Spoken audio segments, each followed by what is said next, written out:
2 tahun. Program ni setiap bulan. Kalau saya sebulan sekali lah. Tapi tarikhnya tu diorang dah keluarkan jadual per minggu. Seminggu tu ada 3 ke 4 presenter. Lain-lain orang lah. Saya punya minggu kedua, Khamis minggu kedua. Khamis minggu kedua.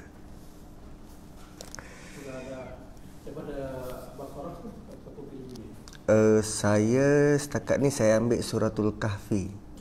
Suratul Kahfi baru sampai ayat yang ke-27. Mengenangkan Nabi sarankan kita untuk baca surah Kahf malam Jumaat ataupun siangnya. Itu yang saya berusaha untuk malam Jumaat lah. Dan di Wan tu surah apa? Surah Falah. Surah Falah Bangi.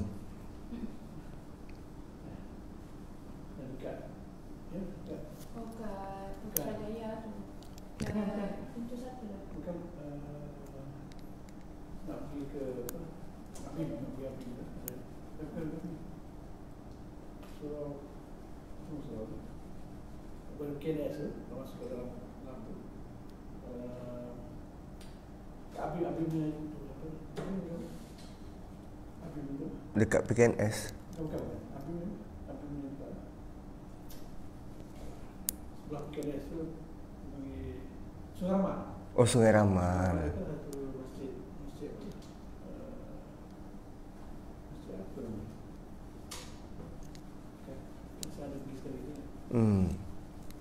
Ada satu Masjid Mustaqim tu setiap bulan. Setiap bulan lah. Akhir minggu kan? Ya, tu akhir bulan. Akhir bulan.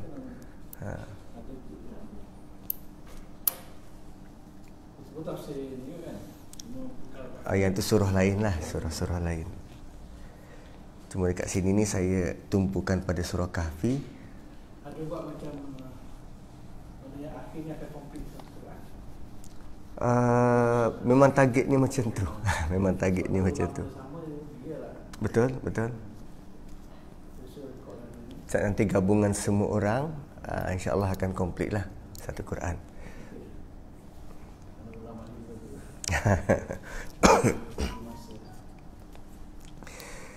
Okey, kita mulakan kuliah kita dengan bacaan Al-Fatihah.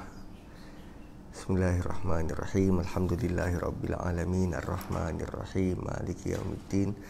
Iyyaka na'budu wa iyyaka nasta'in. Ihdinas siratal mustaqim. Siratal ladzina an'amta 'alaihim ghairil maghdubi 'alaihim waladdallin. Amin. Bismillahirrahmanirrahim. Alhamdulillah wassalatu wassalamu ala Rasulillah wa ala alihi wa sahbihi ajma'in. Rabbi shrah li sadri wa yassir li amri wahlul 'uqdatam min lisani yafqahu qawli. Subhanak la ilma lana illa ma 'allamtana innaka antal alimul hakim. Assalamualaikum warahmatullahi wabarakatuh. Tuan-tuan dan puan-puan yang dihormati, moga-moga Allah berikan kita kesempatan, kesihatan untuk sekali lagi bertemu dan bersua dalam rangka memahamkan kalam-kalam suci yang datang daripada Allah, khusus untuk panduan kita bersama. Bukan bermakna bila saya berada di depan maka saya lebih faham, tak. Tapi kita sama-sama membaca dan belajar akan baik-baik kalam daripada Allah Subhanahu Wa Taala ni. Mungkin ada yang perlu diperhatikan satu persatu. Semoga setiap satu itu dapat kita manfaatkan bersama. Okey, dalam kuliah bulan yang lalu kita sudah menamatkan cerita tentang Ashabul Kahfi. Tamat cerita Ashabul Kahfi pada ayat yang ke-26. Cumanya saya nak recap beberapa poin dalam pertemuan yang lalu, iaitu bila Allah mulakan ayat itu dengan sayaquluna. Sayaquluna pada ayat yang ke-22. Ayat 22, sayaquluna salah satun rabi'uhum kalbuhum wa yaquluna khamsatun sadisuhum kalbuhum. Ayat ini Allah mulakan dengan pernyataan yang agak pelik. Bila disebut sebagai mereka akan berkata. Mereka akan berkata. Dia suggest maksud bahawa Allah tidak pernah pun ada intention nak bagi tahu kita bahawa berapa ramai Ashabul Kahfi. Sebab itu bukan poin utama. Tetapi manusia, oleh kerana dia cepat lari fokus, maka bila sebut tentang cerita Ashabul Kahfi, tumpuannya, persoalannya kepada berapa ramai, berapa lama tidur. Sedangkan bukan itu yang Allah nak kita belajar. Sebab tu dimulakan dengan ayat sayaquluna salatatur rabbihum wa yaquluna dan wa yaquluna, 3 kali yaquluna. Dan biasanya normalnya dalam Quran, bila ada perkataan yaquluna, jawapannya dimulai dengan qul. Biasanya bila orang berkata ataupun orang menyoal, yaquluna, membuat satu pernyataan, maka jawapan daripada Allah akan dimulakan dengan qul. Allah arahkan Rasulullah untuk terangkan, qul, kau katakan begini Muhammad. Jadi bila kita perhati pada ayat 22, sayaquluna 1, kemudian wa yaquluna khamsatun 2, wa yaquluna sab'atun 3. Dan dalam ayat yang sama Allah sebut qul. Itu jawapan daripada Allah. Qul rabbi a'lam. Mereka bincang tentang berapa jumlah, tetapi Allah tutup perbincangan, katakan pada mereka Muhammad, Allah lebih tahu. Sebab bukan tujuannya untuk menyatakan berapa jumlah mereka, tetapi yang lebih penting daripada itu adalah kenapa Allah bantu mereka. Itu lebih penting yang kita perlu tahu. Kenapa Allah lindungi mereka, kenapa Allah bantu mereka. Kemudian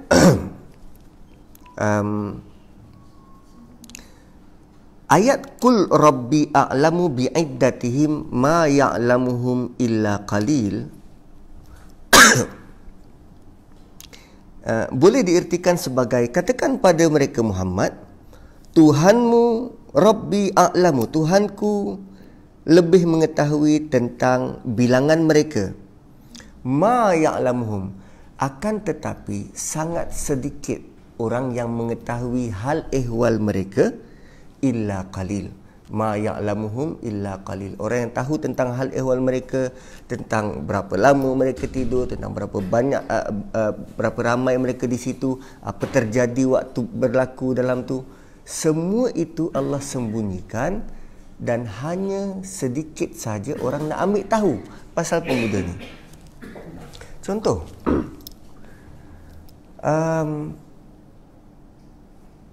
bila kita baca cerita pasal Nabi Yusuf, apa soalan yang klise ditanya? Dia kahwin tak dengan Zulaiha? Sedangkan tak dimention pun, Allah tak sebut pun orang kahwin. Tapi kenapa soalan tu boleh muncul?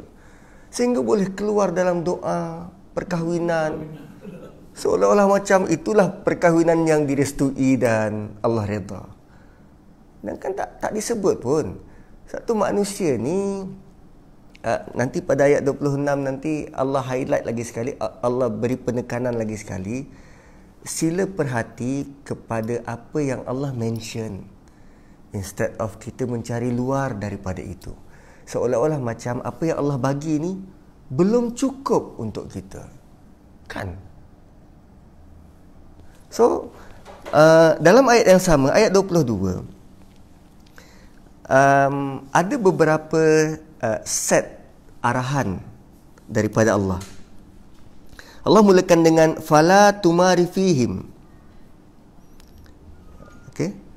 Fala tumari fihim, terima kasih. Pepsi ya. Okay, fala tumari fihim illa mira'an zahira wa la tastati fihim minhum ahada. Itu arahan pertama. Fala tumari fihim illa mira'an zahira. Arahan kedua, wa la tastafti fihim minhum ahada. Yang ketiga, wala taqulanna li syai'in inni fa'ilun zalika ghadan.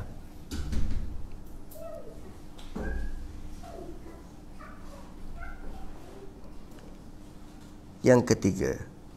Kemudian yang keempat, wadhkur rabbaka idza nasit.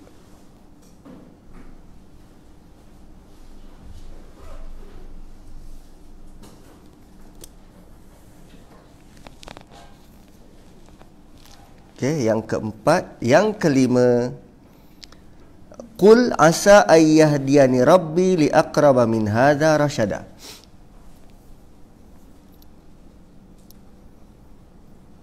Yang pertama, qur rabbi a'lam, katakan Tuhanmu, Tuhanku lebih tahu. Qur rabbi a'lam. Arahan kedua, fala tumari fihim, fala tumari fihim, jangan kamu berbahas mengenai mereka. Fala tumari fihim illa mira'an zahira, kecuali jika ada bukti yang zahir. Wala tastafti fihim minhum ahada. Arahan ketiga, jangan minta pandangan, pendapat ataupun apa-apa fatwa daripada mereka. Mereka ni siapa? Mereka yang dirujuk sayaquluna wa yaquluna, orang yang suka meneka-neka ni. Tolong jangan refer pada mereka hal ehwal berkaitan dengan agama. Sebab dia tak fokus. Dia tak fokus terhadap apa yang Allah nak sampaikan. Arahan ketiga. Arahan keempat tadi apa? Wadhkur rabbaka idza nasit. Wala taqulanna li syai'in inni fa'ilun dzalika ghadan. Itu yang keempat. Keempat. So asal mula-mula qur rabbi a'lam. Qur rabbi a'lam. Yang kedua, fala tumari fihim. Yang ketiga, wala tastafti fihim. Okey. Yang keempat, wala taqulanna li syai'in, jangan sebut ataupun jangan katakan, jangan bagi komitmen, full komitmen, kecuali kita susuli dengan perkataan illa ayyasha Allah, insya-Allah. Yang kelima, wadhkur rabbaka, kalau lupa sebut nama Tuhanmu, ingat Tuhanmu. Wadhkur rabbaka idza nasit. Yang kelima. Dan yang keenam, qul asa ayyahdiyani rabbi li aqraba min hadza rasyada.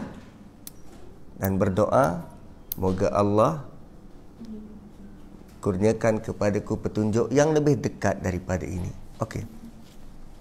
Ini 6 arahan. 6 set arahan ataupun 6 set jujukan sebagai pedoman di hujung kisah Ashabul Kahfi. Pertama, kisah Ashabul Kahfi ini adalah kisah bukan umat Muhammad. Bila dia bukan umat Muhammad, bukan berlaku zaman Nabi, maksudnya Nabi mempunyai maklumat yang sangat terhad terhadap kesahihan cerita. Kan? So, daripada mana kita boleh dapat cerita yang sebenar tentang Ashabul Kahfi? So, dia bukan kisah umat kita, bukan kisah zaman kita. Sama seperti kisah Nabi Ibrahim ataupun kisah Nabi Musa atau kisah Nabi Adam.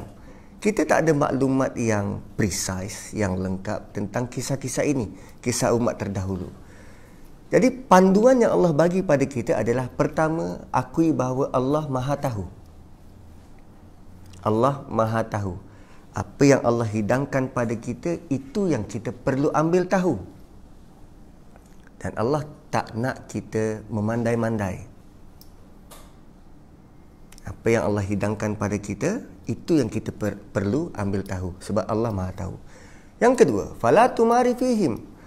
So, bila timbul isu, jangan cepat untuk berbalah dengan owner cerita. Siapa owner cerita? Ashabul Kahfi ni? Tak, dia ni kaum siapa? Nasrani. Yang bawa cerita kepada Rasulullah ni siapa? Quraisy yang pergi ke Madinah, tanya rahib Yahudi tentang cerita orang Nasrani. 3 serangkai. Quraisy Mekah pergi tanya rahib Yahudi di Madinah tentang cerita orang Nasrani. 3 serangkai. So, bila berlaku pertembungan cerita, kan kita berkongsi Nabi juga dengan mereka. Nabi Musa, mereka juga ada cerita Nabi Musa. Nabi Isa, mereka juga ada cerita Nabi Isa. Bila berlaku pertembungan itu, fala tumari fihim. Dah, jangan berbalah. Jangan berdebat dengan mereka illa mira'an zahira. Kecuali kalau kita ada bukti yang zahir. Kenapa bukti yang zahir? Tolong jangan korek-korek. Illa mira'an zahira. Yang batin-batin ni, biar.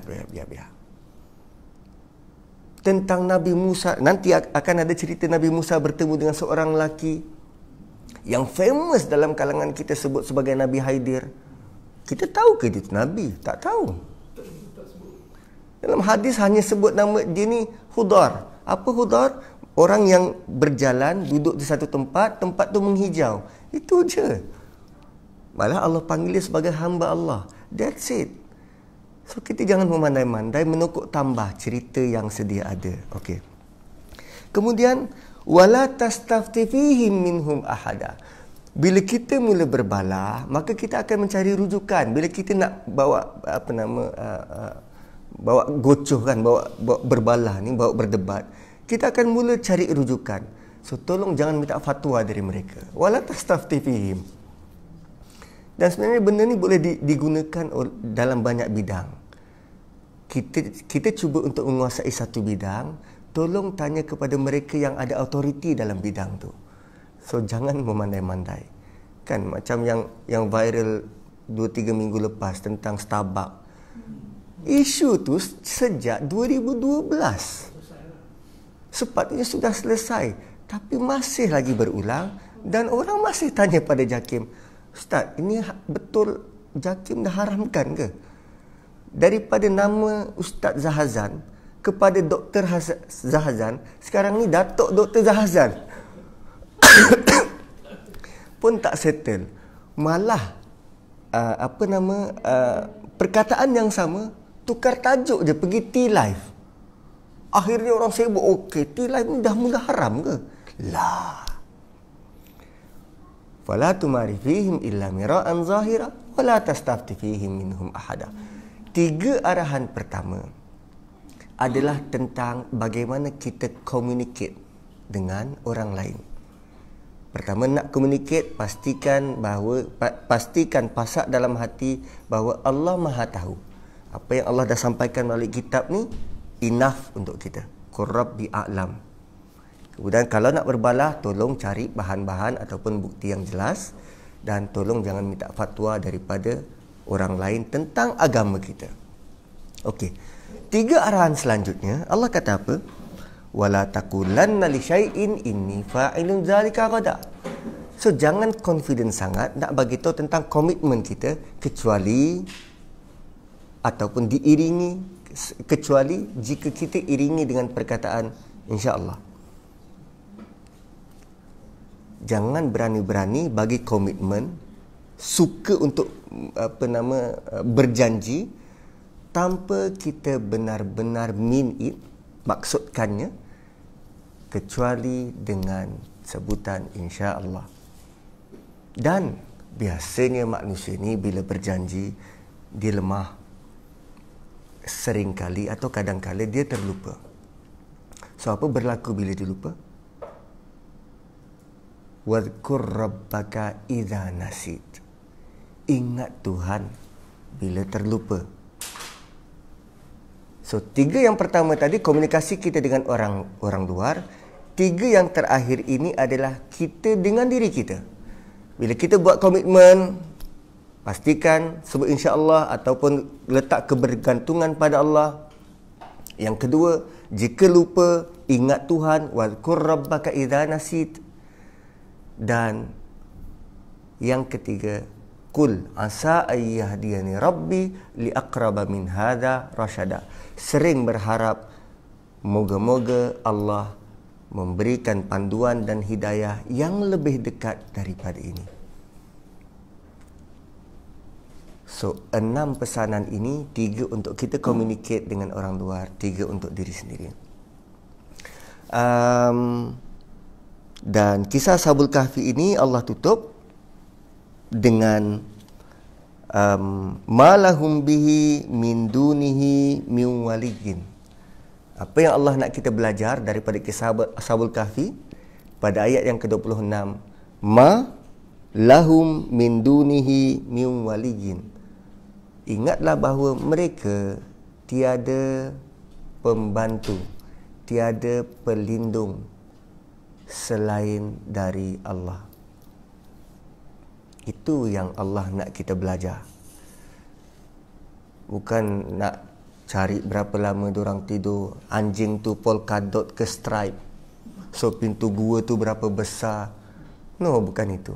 Tapi Allah nak kita tahu, Allah nak kita yakini bahawa mereka ni tak ada pembantu lain selain daripada Allah.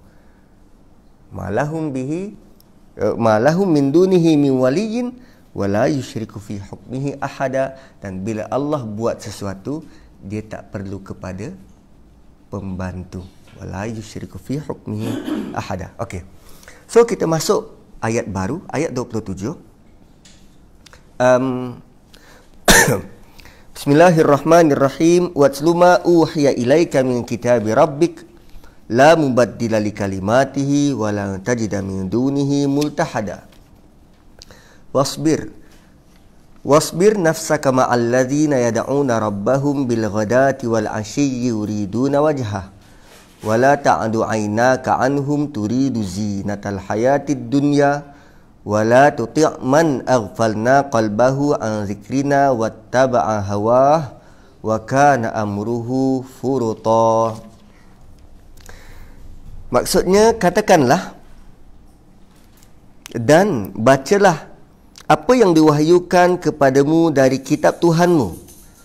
Tiada siapa yang dapat mengubah kalimah-kalimahnya, dan engkau tidak sekali-kali akan mendapat tempat perlindungan selain daripadanya. Dan bersabarlah atau sabarkanlah dirimu bersama orang-orang yang menyeru Tuhan mereka pada waktu pagi dan petang, yang mengharapkan keredaan Allah semata-mata.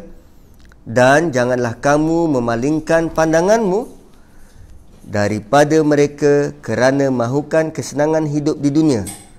Dan janganlah engkau mematuhi orang yang kami tahu lalai hatinya daripada mengingati kami, dan ia menurut hawa nafsunya, dan tingkah lakunya adalah melampaui kebenaran.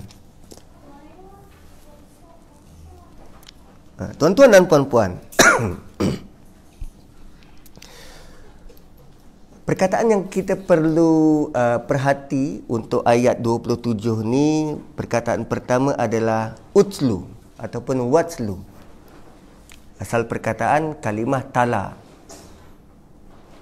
Tala yatslu. Dia nanti akan memunculkan kalimah tilawah. Kalimah yang sama dengan tilawah. Watslu, bacalah dan bacalah. Cumanya perkataan tala ataupun utslu ni, dia mengandungi 3 maksud berbeza. Maksud pertama, baca dengan kuat. Baca dengan kuat. Dulu kita ada perujian tilawah Quran. So tilawah tu baca dengan kuat. Kemudian maksud kedua, dia membawa maksud ikut ataupun follow, ikut. Kan? Wasyamsu wasyamsi waduhaha wal qamari idza talaha. Kan? Demi matahari bila dia sampai ke waktu duha, dan demi bulan yang mengiringinya, yang mengikutnya. Wasyamsi waduhaha wal qamari idza talaha. So tala ni juga bermaksud ikut. Maksud ketiga bagi utlu adalah to inform, untuk bagi tahu, untuk maklumkan.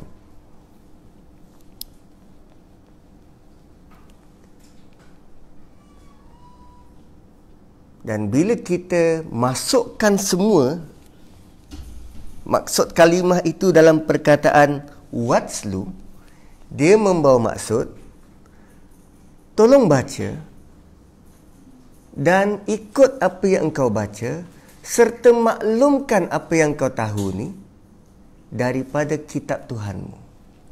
Watslu ma uhiya ilaika min kitabi rabbik. Sila baca, maklumkan, sila baca, ikut dan maklumkan apa yang diwahyukan kepadamu dari kitab Tuhanmu. So, apa beza tilawah dengan qira'ah? Iqra'. Utlu dengan iqra'. Apa beza? Iqra' baca. Utlu juga baca. Cuma iqra' hanya ada satu maksud, semata-mata baca. Tapi kalau tilawah, kita baca dengan kuat, malah membaca sahaja tanpa cuba memahami, dia tidak termasuk dalam tilawah. So kita kena baca, kena faham sebelum kita nak ikut. So baca dengan kefahaman, kemudian ikut, dan kalaupun sudah ikut, barulah kita mula untuk inform, menyeru. Dakwah itu termasuk dalam utlu. Dan ayat ini sangat berkesinambungan dengan ayat sebelum. Bila Allah kata bagaimana Allah mampu untuk melindungi Ashabul Kahfi. Malahum bihi min dunihi min wali. Malahum min dunihi min waliyyin wala yusyriku fi hukmi ahada. Mereka langsung ataupun hanya Allah saja yang membantu mereka. Dan nak tak korang juga dibantu dan ditolong oleh Allah? Nak, bacalah. Baca, inform, baca, ikut dan inform. So kena buat tiga-tiga untuk kita boleh dibantu. Itu antara bagaimana ayat ini relate dengan ayat yang di atas. Watslu ma uhiya ilaika min kitabi rabbik. Sebenarnya kalau ayat itu dibaca dengan tanpa ma uhiya, contoh watslu min kitabi rabbik, boleh faham kan? Baca dari kitab Tuhanmu. Ataupun kita buang min kitabi rabbik, kita sebut saja watslu ma uhiya ilaika, baca apa yang telah diwahyukan kepadamu. Itu satu ayat yang sudah cukup untuk difahami. Tapi kenapa Allah letak ayat itu seolah-olah ada pengulangan? Apa yang diwahyukan juga merupakan kitab.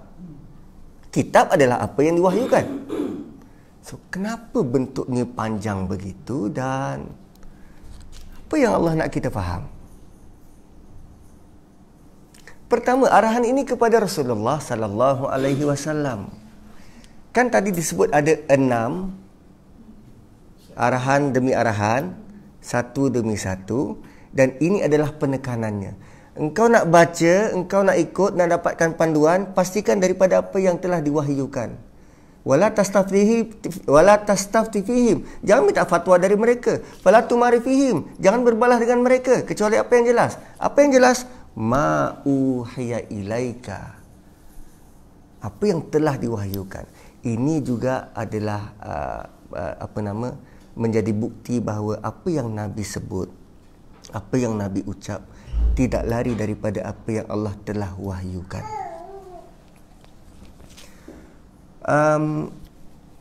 Kalau tuan-tuan boleh rujuk surah sebelum, ayat 74, surah Isra. Surah Isra, surah sebelum, ayat 74, Allah gambarkan bagaimana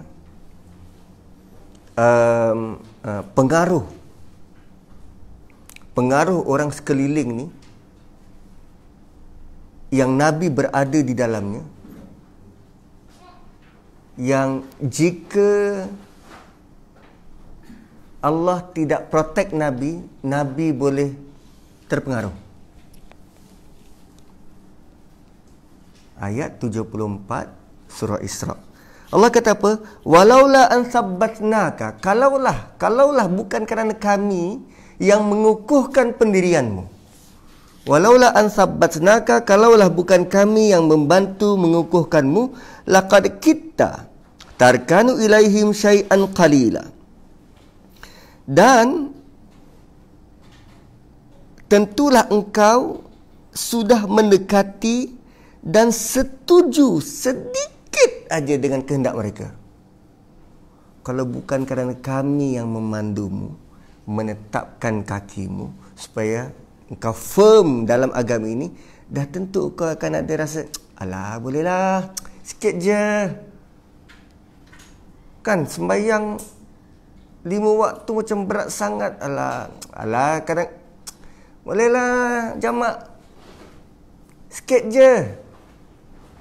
Ataupun Muhammad, boleh tak kita kan jiran 40 tahun, hari ini Tuhan kami, besok Tuhan kau lah. Dan macam-macam option diberi. Kalaupun kau nak menyeru, tolong jangan sebut pasal Lata wal Uzza, itu je dah cukup. Yang lain boleh nak sentuh, tulisan Jawi ke apa, silakan. Tapi tolong jangan yang ini. Maksudnya, dengan pujuk rayu mereka ni, kalau bukan kerana Allah yang bantu, Nabi akan ikut. Dan tengok apa warning dari Allah. Ayat 75. Idzal la'azaqnaka di'fal hayati wa di'fal mamati thumma la tajidu laka alaina nasira. Kalau begitu, kalau kau cenderung sedikit aja pada mereka, tentulah kami akan merasakan untukmu kesengsaraan yang berganda semasa hidup dan kesengsaraan yang berganda sesudah mati. Kemudian engkau tidak beroleh seorang penolong pun terhadap hukuman kami. Wow. Apa yang Nabi hadapi ni? Super dahsyat. Super dahsyat. Wah. Dan Nabi nangis siang malam untuk kita kan. Punya sayang Nabi pada kita. Tapi begitulah Nabi, apa yang diucapkan, apa yang dibuat, wahyu daripada Allah. Dan dia pun tidak terlepas daripada keinginan manusiawi. Cuma begitu bentuk warning daripada Allah, nak bagi tahu bahawa baginda memang benar-benar terpelihara. Baginda memang benar-benar terpelihara. Cuma bila Allah kata, takkan dapat pembantu, takkan dapat penolong. Dan pada ayat 27 di sini Allah bagi tahu, kalau nak pembantu dan penolong, caranya adalah watslu ma uhiya ilaika min kitabi rabbik. Baca, fahami, follow dan sampaikan. So kalau kita sekarang ni, kita di peringkat yang mana? Kita sudah baca? Ya, kita sudah baca. Tapi baca tu kita dah mula follow ke? Atau nak follow macam mana kalau baca pun tak faham? Dan bagaimana nak sampaikan kalau kita pun tak faham apa yang nak disampaikan. So, utslu tu satu perkataan yang sudah sangat komprehensif, merangkumkan apa yang perlu kita buat. Utslu, okey. Kemudian, kenapa kitab ini? Ma uhiya ilaika min kitabi rabbik. Kenapa tak sebut no. Soalan salah. Bila Allah kata la mubaddila li kalimati, kalimahnya tidak berubah. Maksud tidak berubah di sini sama ada Nabi cuba untuk ubah, takkan mungkin, atau orang luar cuba untuk ubah, juga takkan mungkin. Tuan-tuan, bayangkan kitab yang kita baca, Quran yang kita baca ini usianya lebih dari 1400 tahun. Ada tak satu kitab yang sudah bertahan sekian lama, 1400 tahun, tanpa mengalami sebarang perubahan?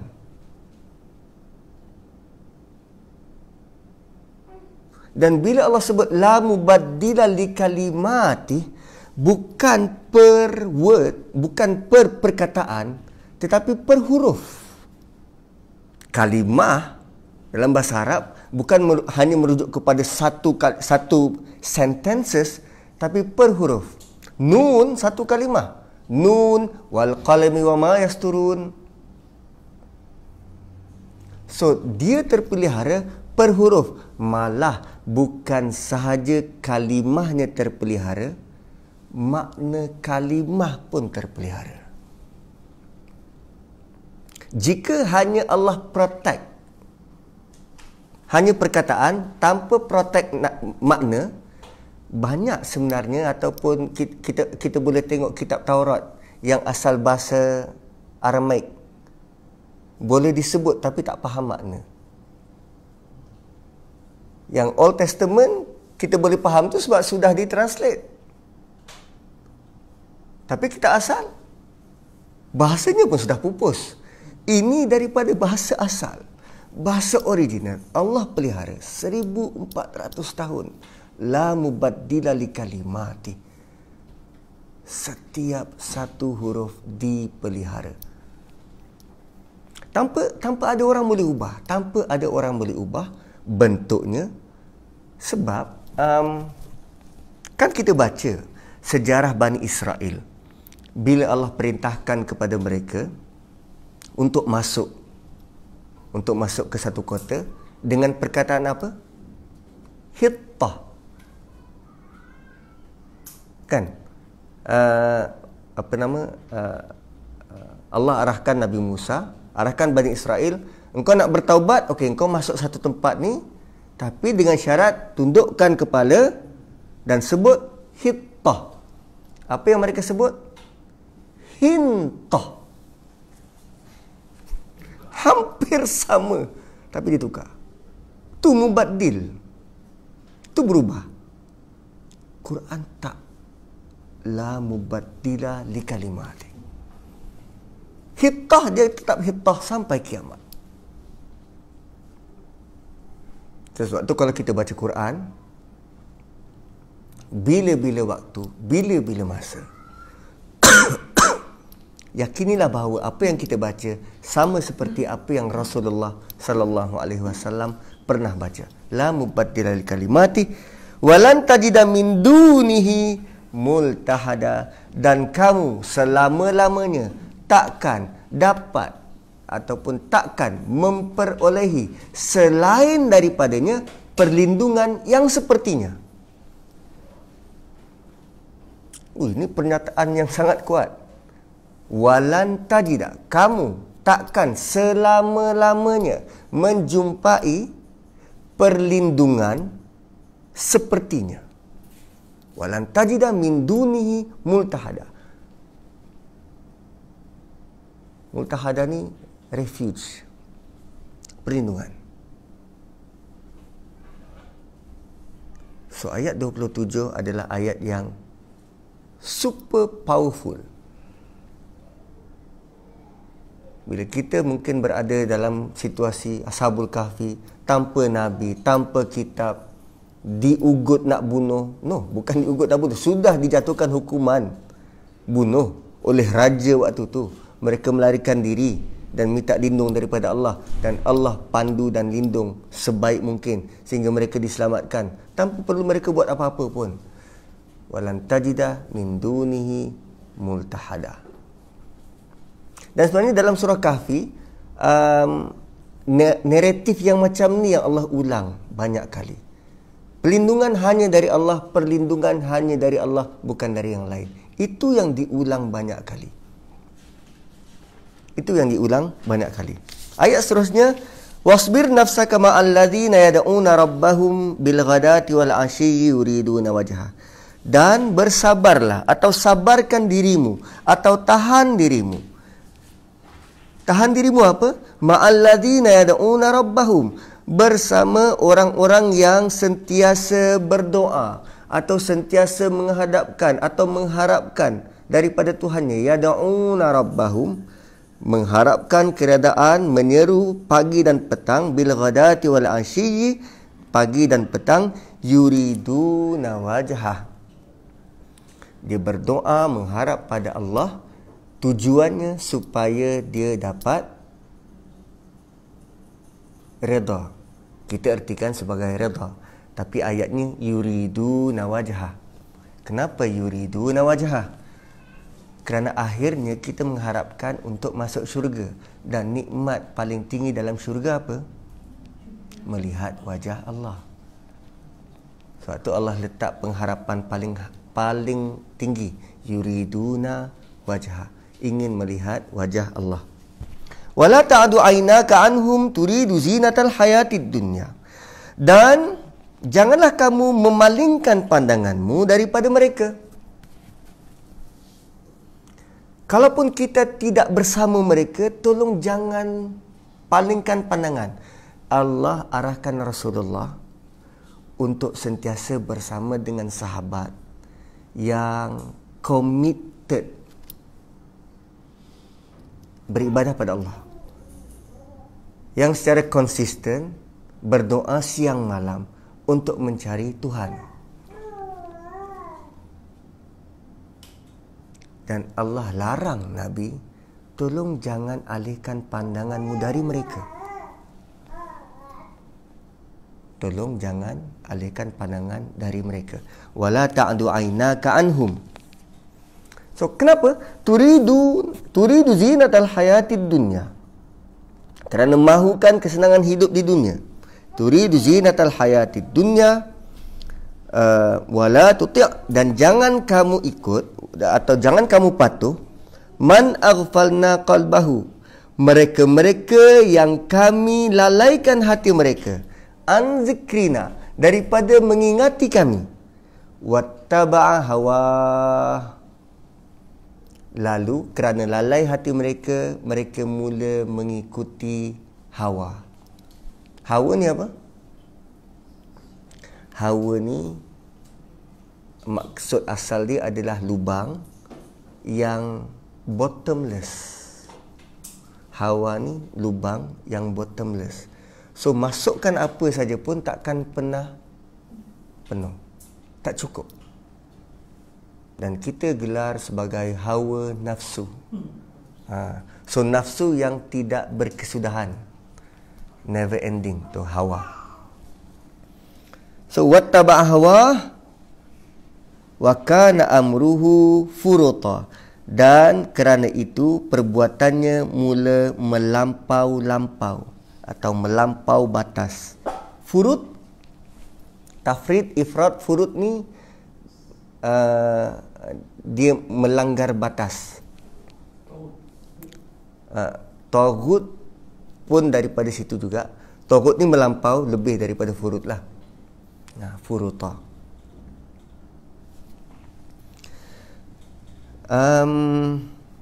Apa yang Allah nak kita belajar daripada sini? Allah bagi kita dua situasi.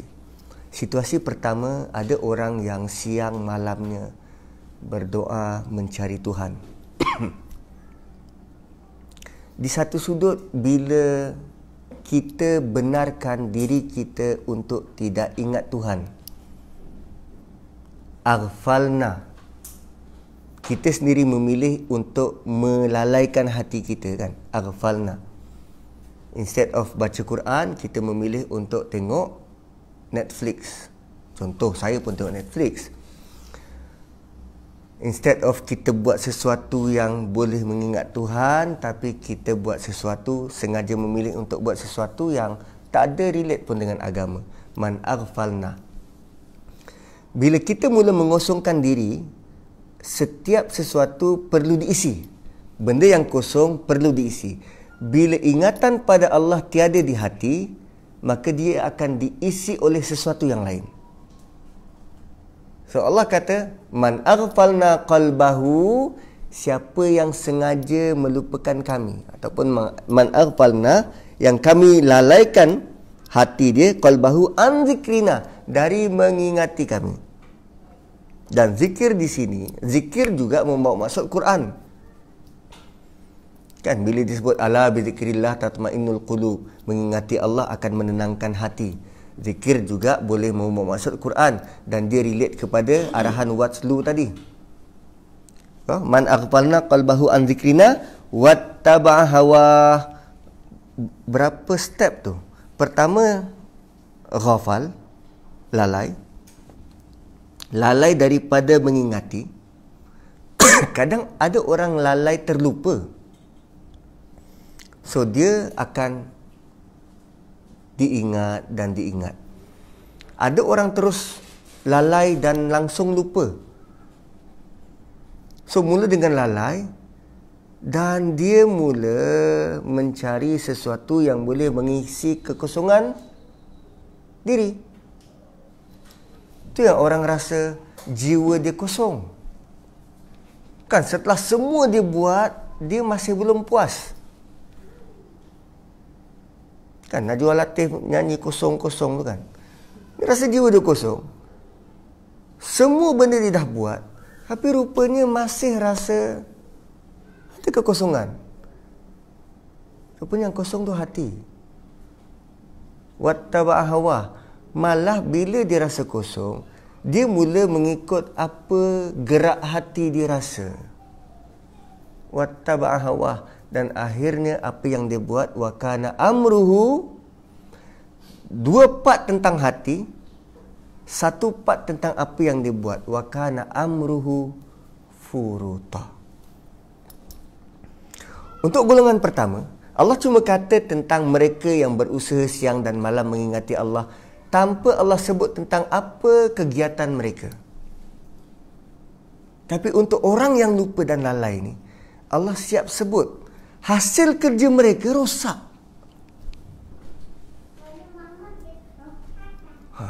Allah siap sebut hasil kerja mereka. Wa kana amruhu, sama ada mereka menjadi ketua untuk mengarahkan atau mereka menerima arahan, hasilnya rosak, furut. Wa kana amruhu furuta.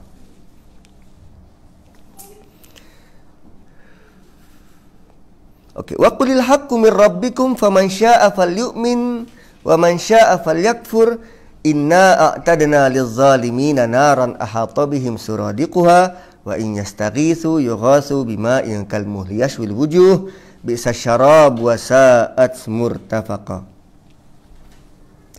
Dan katakanlah Muhammad, kebenaran itu hanya datang dari Tuhanmu. Wa qulil haqqu min rabbikum.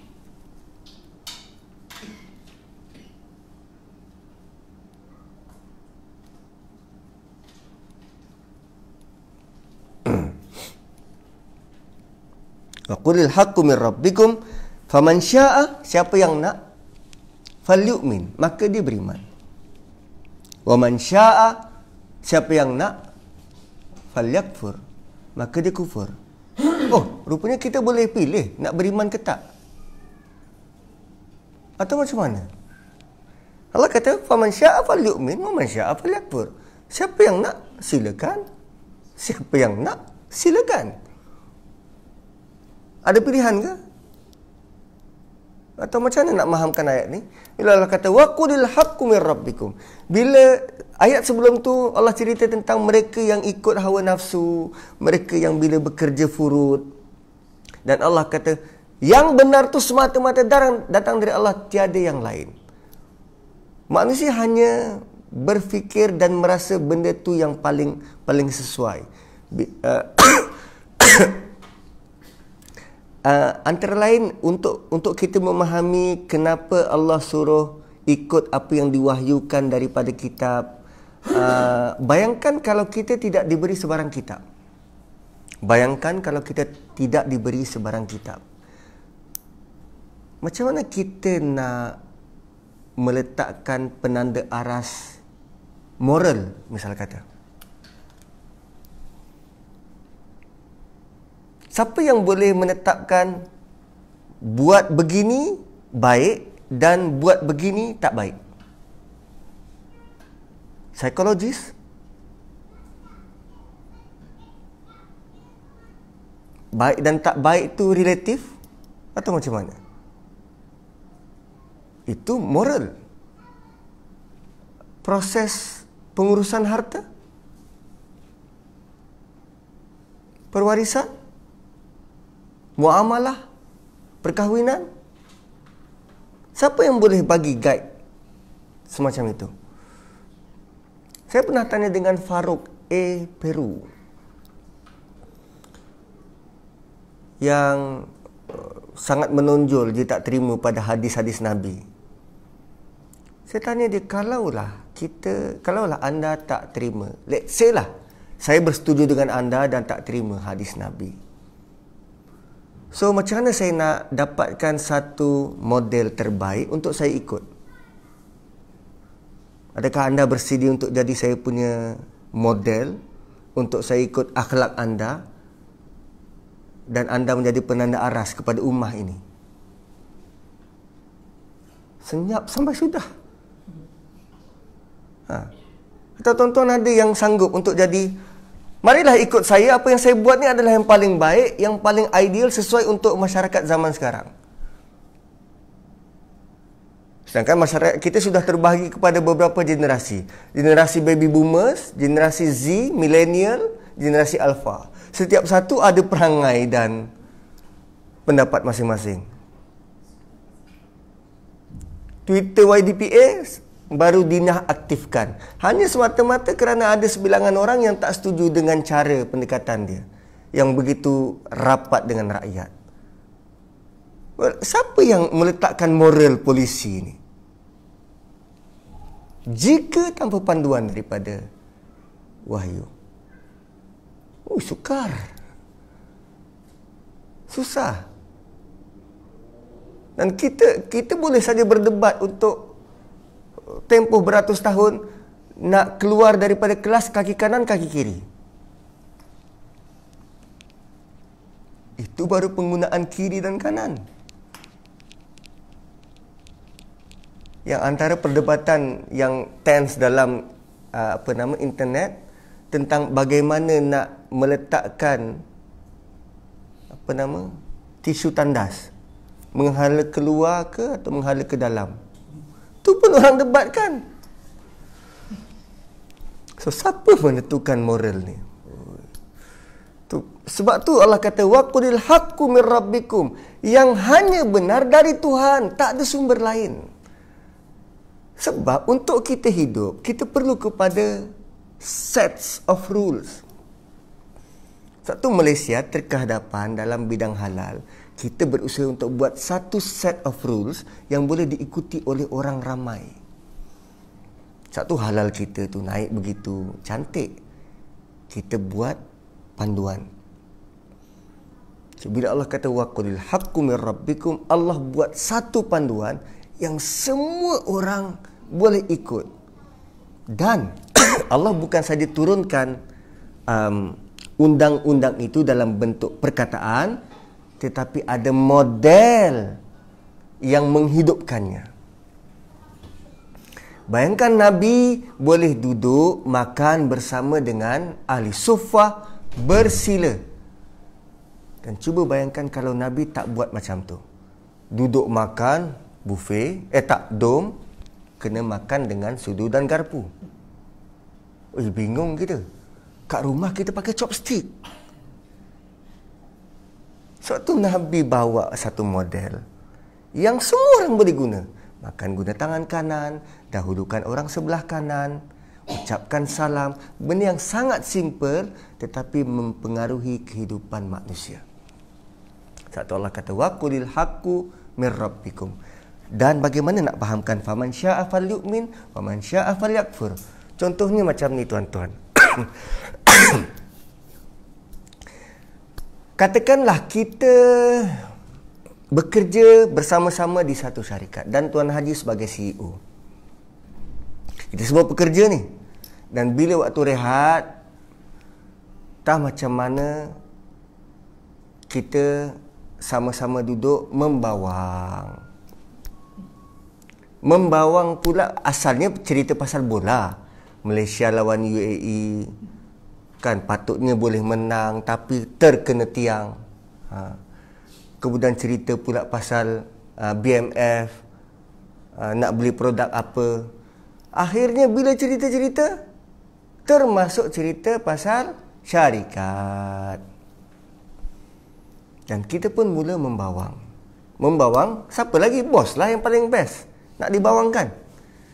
Tengah-tengah kita bercerita, dalam kedai, tanpa kita sedari, dinding sebelah, Tuan Haji tengah duduk bersandar.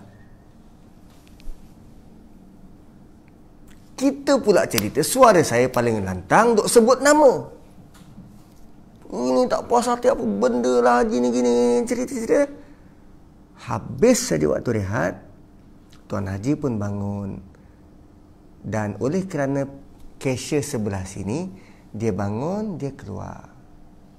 Lalu tempat staf dia. Dan Tuan Haji pun cakap, siapa yang nak bekerja, teruskan. Siapa yang nak berhenti, silakan. Itu dalam nada apa tu? Dalam bentuk apa CEO sebut tu? Adakah merelakan? Kau nak berhenti? Sila. Atau ugutan? Dan sekarang Allah sedang bagi ugutan. Faman syaa falyu'min wa man syaa falyakfur. Malah Allah tidak berhenti di situ. Allah arahkan Nabi melalui kalamnya, melalui firmannya, bagi tahu pada mereka-mereka yang nak ikut sangat hawa nafsu ni, yang suka sangat mengada-adakan apa yang tak ada, yang suka sangat kata saya quluna salah satu rabbihum kalbuhum, yang ini berkait orang yang suka merejam dalam kegelapan. Apa dia? Siapa yang nak ingkar, silakan, kerana kami telah sediakan bagi orang yang zalim itu api neraka. Yang api neraka itu meliputi mereka. Dan jika mereka minta minum, ya, mereka ada minuman. Apa dia? Air minuman seperti tembaga cair yang membakar muka. Amat buruk minuman itu. Dan amat buruk tempat mereka nak bersenang-senang. Wih, ini pernyataan sangat keras.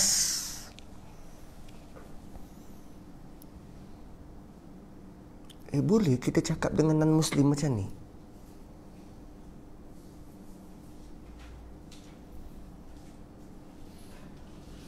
Kau tak nak ikut neraka. Kau tak nak ikut, engkau dijanjikan satu neraka yang engkau diliputi oleh api. Tiada minuman di dalamnya kecuali cecair. Disebut dekat sini bima'in kalmuhl, air yang seperti tembaga cair. Bima'in kalmuhl yashwil wujuh, yang dia punya bahang tu mencairkan wajah. Aduh. Tuan-tuan cuba bayangkan, surah sebelum Nabi dibagi warning semacam itu punya keras. Surah yang ini pula Nabi diberi mandat, engkau cakap begini pada orang Quraisy. Kita kalau kita disuruh cakap ayat ni, sanggup?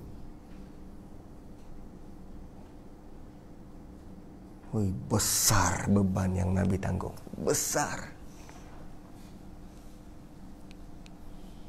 Sebab Allah nak Nabi sampaikan apa yang diwahyukan. Antara yang diwahyukan adalah realiti ini. Mereka yang menolak akan diberi begini. Bini neraka, minuman yang semacam ini, yang boleh mencairkan muka, malah Allah secara sarkastiknya, alangkah buruknya tempat tinggal mereka. Man syaa falyu'min wa man syaa falyakfur. Bi'sa syarabu wa sa'at murtafaqa. Asyarab biasanya diartikan sebagai minuman yang minuman sejuk yang menyenangkan. Tapi ini kali bi'sa syarab merujuk kepada minuman yang tak mampu untuk ditampung. Kemudian innal ladzina amanu, jam berapa dah ni? Okey, 9. Setengah jam lagi kan? Ke dah cukup? Okeylah, suku jam lagi lah. Innal ladzina amanu wa amilus solihat inna la nudhi'u ajra man ahsana amala. Bagi mereka-mereka yang beriman dan beramal soleh, sesungguhnya kami tidak akan mengurangi, kami tidak akan menghilangkan pahala orang yang berusaha memperbaiki amalannya. Inna la nudhi'u ajra man ahsana amala. Kami tidak akan mengurangi pahala mereka-mereka yang cuba memperbaiki, continuous improvement terhadap amal masing-masing. Ulaika lahum, mereka semua, lahum, sudah pun memiliki. Lam tu lamul milk. Ulaika lahum, mereka memiliki jannatu adnin, syurga adnin. Adnin apa? Adnin ni maksudnya center, di tengah-tengah. Adnin, tumpuan, center. So mereka itu disediakan baginya syurga adnin. Tajri min tahtihimul anhar, yang mengalir di bawahnya sungai-sungai. Bukan satu sungai, beberapa sungai. Nak tahu sungai apa? Kena baca surah Muhammad. Sungai madu, sungai susu, sungai arak, sungai khamr. Khamr apa? Khamr arak atau khamr ni perahan jus? Tak semestinya arak kan? Jus mungkin honeydew kan? Tembikai, belimbing, jus buah, khamr perahan buah. Adik nak dekat belakang rumah ada sungai honeydew. Nak aja kan. Tinggal bawa asam boy.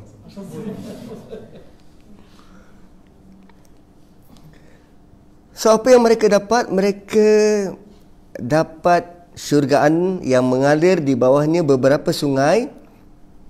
Ini menarik. Yuhallawna fiha min asawir. Dipakaikan.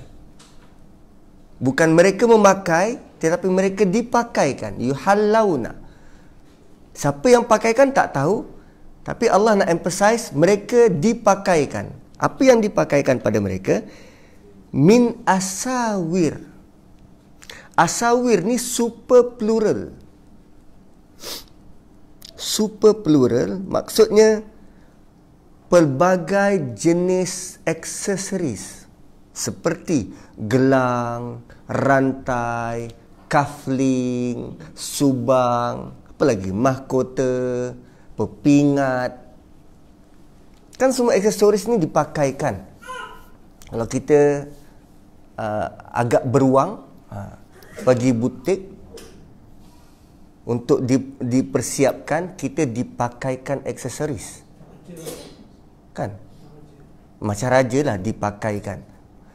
Tapi baju, wayal basun, mereka memakai baju.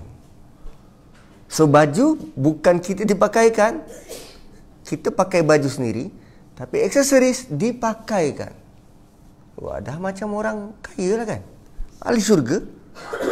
Yuhallawna fiha min asawir min zahab daripada emas. Wa yalbasun, dan mereka memakai siyaban khudra, baju hijau, min sundusin wa istabrak, daripada sutera halus dan sutera tebal yang bersulam. Puan ada baju sutera? Tak ada. Yang ada baju sutera boleh angkat tangan. Mahal ya. Sutera, apa beza sutera halus, sutera tebal? Saya tak pernah pakai kan. Bayangkan kalau sutera tebal tu macam suit, outer garment, dan sutera halus apa yang kita pakai di dalam. Sutera halus dan sutera tebal. Ada dalam ayat lain Allah sebut tentang bantal-bantal. Bantal-bantal di mana? Bantal tu bukan dalam rumah, bukan dalam mansion. Bantal tu diletak di tepi air terjun. Kita kalau ada air terjun kat rumah, kalaulah ada air terjun kat rumah, nak letak bantal ke kat tepi? Tak, kita letak bangku-bangku, apa nama? Bangku batu tu sebab cuaca kita. Tapi dekat syurga tak tahu hujan ke tak. So Allah gambarkan dekat air terjun tu ada bantal, disusun bantal, isi bantal tu sutera. Bantal kita kat rumah isinya apa? Kekabu. Isi bantal tu sutera. Allah tak cerita lagi tentang bentuk bantal tu, isinya sutera. Dan bantal tu level dia kat mana? Kat luar.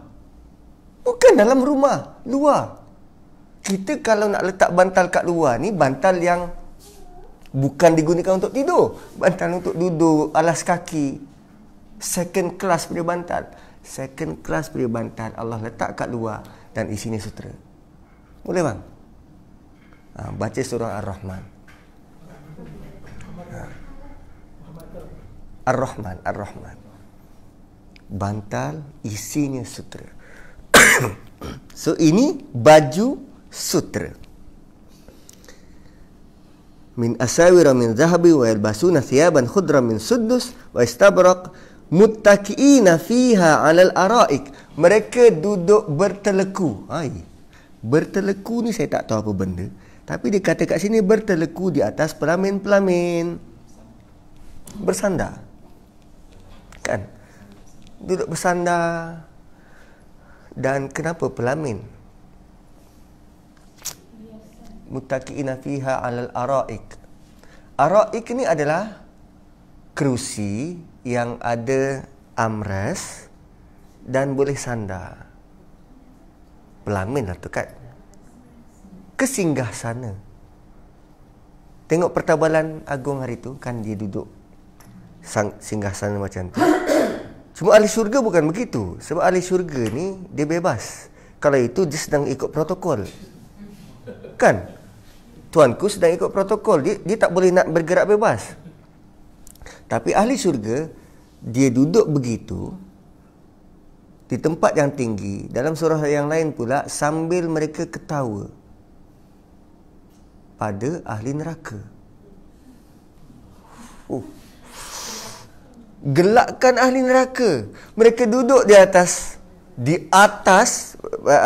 singgasana tu ditinggikan. Mereka duduk sambil borak, sambil gelakkan ahli neraka. Padan muka. Puas hati bang? Itu dalam juzuk 30. Kerana sebelum itu orang kafir sering mengetawakan mereka. Orang kafir lepas seksa orang beriman, balik bergembira, bersenang lenang, bersukaria dengan family. Orang beriman sedang sengsara. Tapi Allah akan twist keadaan itu. Bila orang beriman masuk ke dalam syurga, dilihat pada orang kafir sambil ditertawakan. Wow. Lain macam pembalasan tu. So, muttaqina fiha 'alal araik ni'mas thawabu wa hasunat murtafaqa. Itulah semolek-molek tempat berehat, sebaik-baik balasan dan semolek-molek murtafaqa, tempat berehat. Murtafaqa pada ayat di atas, ayat 29, adalah sarkastik kepada neraka. Molek sangatlah tempat tu nak berehat. Tetapi murtafaqa pada ayat 31 adalah pujian. Di atas tu bentuk sarkastik, di bawah pujian. Okey. So seruan kedua habis di situ. Sekarang ni kita nak tengok, ada tak direlate dengan ayat lain dalam surah yang sama. Sebab kita tahu bahawa Quran ini dibuat kadang dalam bentuk ring composition. Bila Allah sebut A, B, C, dan dia akan jadi C, B, A. A akan sama dengan A di bawah, B akan sama dengan B di bawah, dan C akan sama dengan C. Okey. Cuba tengok awal surah Kahfi bila Allah kata alhamdulillahillazi anzala ala abdihi alkitab. Kita tulis dah ya. Ayat pertama Allah sebut tentang anzala ala abdihi alkitab. Cuba tengok ayat 27 tadi, ada tak sebut pasal kitab ke apa ke? Allah sebut apa? Watsluma uhiya ilaika min kitab bi rabbik. Oh. Di sini kitab di belakang, hamba dulu. Di sini kitab di depan, kemudian Tuhan dia. So di awal Allah sebut tentang betapa kita perlu bersyukur bahawa Allah turunkan kitab, turunkan kepada hambanya kitab. Dan pada ayat 27 Allah arahkan bagaimana cara kita bersyukur. Utslu. Ayat pertama tentang alhamdulillah. Kita memuji dan syukur kepada Allah. Dan bagaimana caranya bersyukur? Kita utslu. Utslu tentang apa? Apa yang diwahyukan kepada kita daripada kitab. So alhamdulillah alladzi anzala ala abdihil kitab wa lam yaj'al lahu iwaja.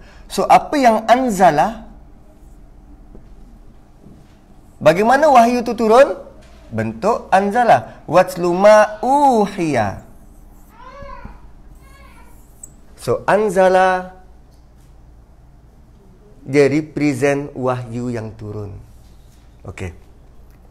Kemudian alhamdulillah allazi anzala ala abdil kitab wa lam yaj'al lahu iwaja. Ada dua sifat kitab ni. Pertama, lam yaj'al iwajan, dan yang kedua qayyiman.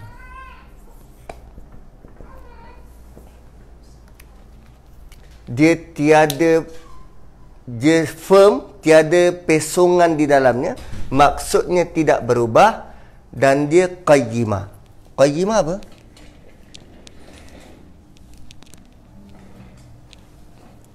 Qayyiman ni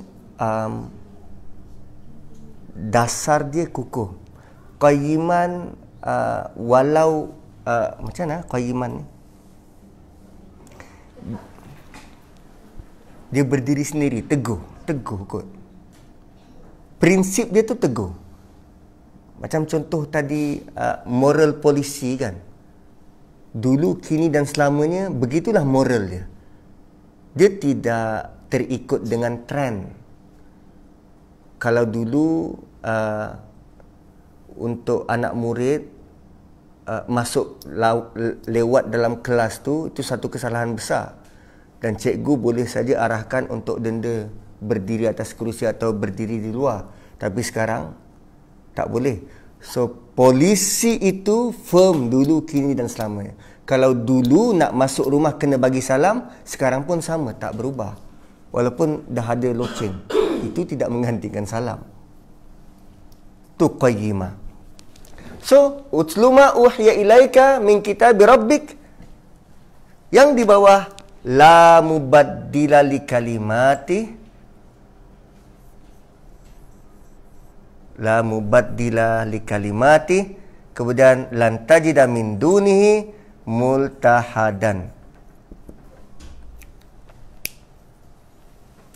Iwaj adalah isinya terpesong. Isinya terpesong. Dia punya jis dia boleh terpesong. La mubaddila li kalimat, hurufnya tidak berubah. So sama ada huruf atau intipati protected. Di awal Allah sebut tentang isi kandungan, dia punya spirit dia. Ayat 27 Allah cerita tentang fizikal ayat tu terpelihara. So walau dalam keadaan macam mana pun orang cuba untuk memesongkan Quran, takkan berjaya sampai bila-bila. Itu tentang Quran. So bila kita berlindung dengan Quran, pertama dia kukuh. Spiritual kita akan terpelihara. Qayyimah, kita punya jati diri akan makin kuat. Qayyimah. Multahada, Ashabul Kahfi pun boleh dilindung, apatah lagi kita. Multahada. So basically ayat pertama dan ayat 27 dia mirroring antara satu sama lain. Cara untuk kita mensyukuri nikmat Allah kerana turunkan Quran adalah dengan utlu. Okey. Kemudian dalam ayat seterusnya, qayyima liyunzira ba'san syadidan min ladunhu wa yubashshiral mu'minina alladhina ya'maluna as-solihat anna lahum ajran hasana makithina fihi abada. Apa lagi kaitan dia?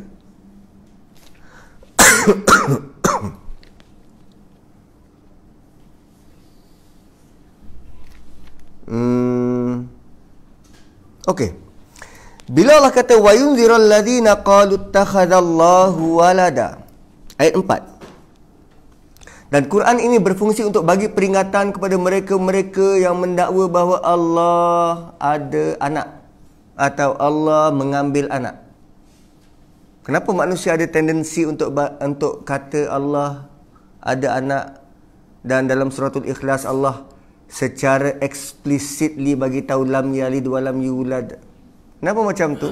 Kerana manusia ni built in, dia nak samakan Tuhan ni macam manusia. Ada keturunan, ada mak, ada bapa, ada abang, ada kakak. Sebab bagi dia benda yang tunggal ni susah nak terima. Dia mesti ada pembantu, dia mesti ada bapa, mesti ada anak. Sebab dia nak samakan dia dengan Tuhan. Atau bagi dia Tuhan tu wajar berketurunan. Macam tu kan. Pelik betul. Bagi dia tak mungkin entiti tu tunggal macam tu je. Tak boleh. Dia ingat Tuhan tu macam manusia. Ada. So, wa yunzirul ladina qalu ittakhadallahu walada. Qalu ittakhadallahu walada. Ma lahum bihi min ilmin wala li abaihim. Mereka langsung tak ada ilmu. Kaburat kalimatan takhruju min afwahihim. Besar kemurkaan Allah terhadap kalimah-kalimah yang keluar daripada afwahihim, mulut-mulut mereka. In yaquluna illa kadhiba. Apa yang mereka sebut tu adalah bohong semata-mata. Tengok perkataan wala tuti' man aghfalna qalbahu an zikrina wattaba'a hawa wa kana amruhu furuta. Tu similar. Mereka-mereka yang suka nak claim Allah begitu dan Allah begini tanpa sebarang ilmu, sebenarnya hati mereka sudah kosong. Aghfalna qalbahu an zikrina. hati mereka sudah kosong. Wattaba hawa, dan mereka suka ikut hawa nafsu. Kan malahum bihi min ilmin, mereka tak ada ilmu pun. Wala li abaihim, mak bapak mereka pun sama. Kaburat kalimatan takhruju min afwahim, diorang punya mulut ni tak ada insurans nak bercakap. Wattaba hawa wa kana amruhu furuta, dan apa yang mereka fatwakan, apa yang mereka cakapkan, semuanya dusta belaka. Dan ada Allah ingatkan tentang realiti dunia pada ayat yang ke-7. Inna ja'alna ma 'alal ardi zinatan laha. Kami jadikan hiasan atas muka bumi. Ayat ke-7. Kami jadikan apa yang ada di atas muka bumi hiasan. Tujuannya apa? Linabluwahum. So hiasan di bumi ini tujuannya sebagai ujian. Adakah Allah kata hiasan di dunia untuk dinikmati? Tak, sebagai ujian. Hiasan yang boleh dinikmati di mana? Di syurga. Bila Allah bagi tahu tentang dipakaikan gelang, pakai baju. Ada sebut pasal minuman ke? Tak. Ada sungai yang mengalir, hamparan. So rupanya hiasan yang kita dapat di dunia ini, dia bukan untuk kita bergaya, tapi itu ujian. Dan hiasan sebenar yang kita dapat di akhirat nanti, itulah yang digunakan untuk kita nikmati. Yes. Ayat 28. Untuk kita nikmati. So basically seruan pertama dan seruan kedua adalah seruan yang beriringan. Yang kedua menepati dan menguatkan seruan pertama. Semuanya dua seruan ini, dua khutbah ini diselangi oleh satu cerita Ashabul Kahfi. Dan jis daripada cerita Ashabul Kahfi itu adalah bagaimana Allah sediakan semua ini yang kita nampak di dunia sekarang ini sebagai ujian, dan ujian itu kadangkala kita tewas. Ujian itu kadangkala membuatkan kita cenderung untuk ikut.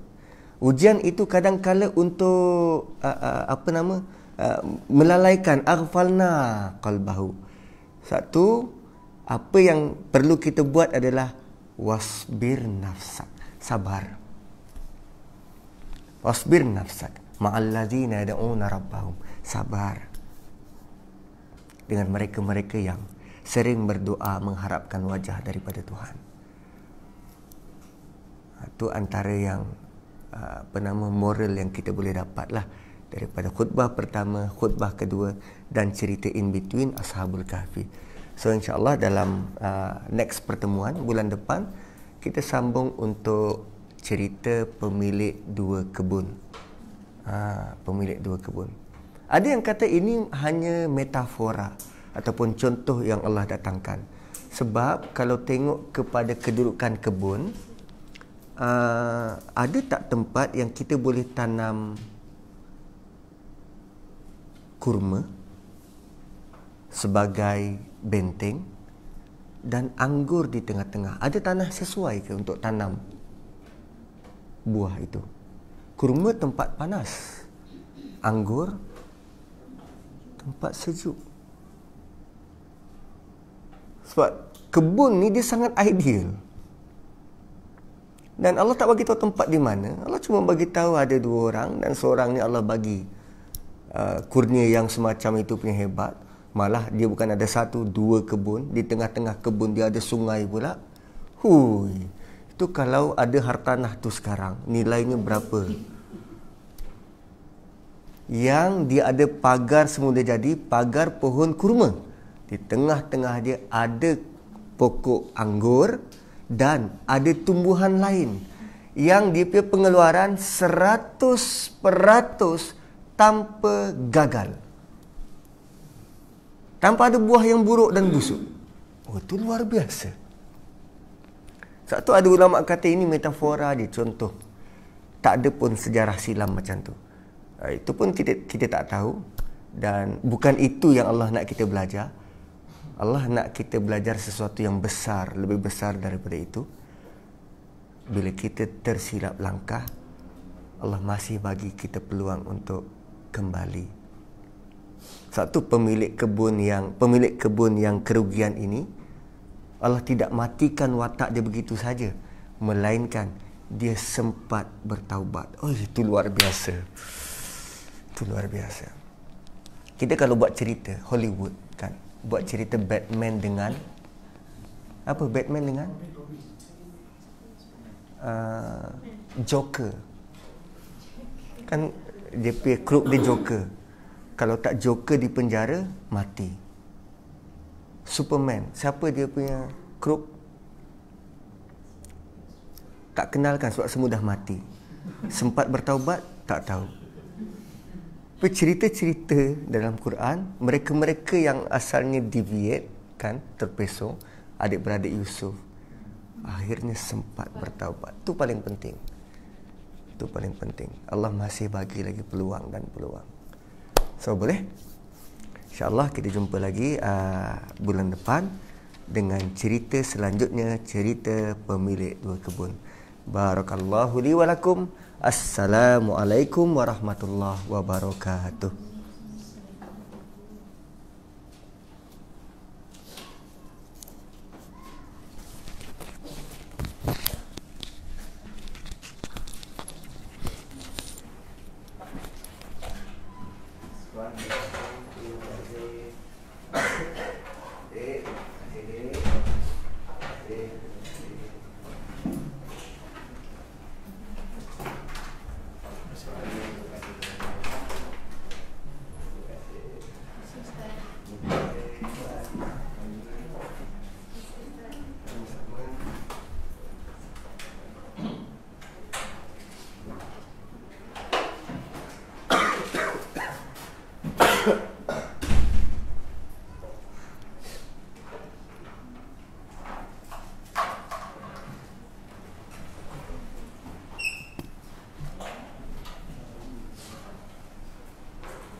Ada.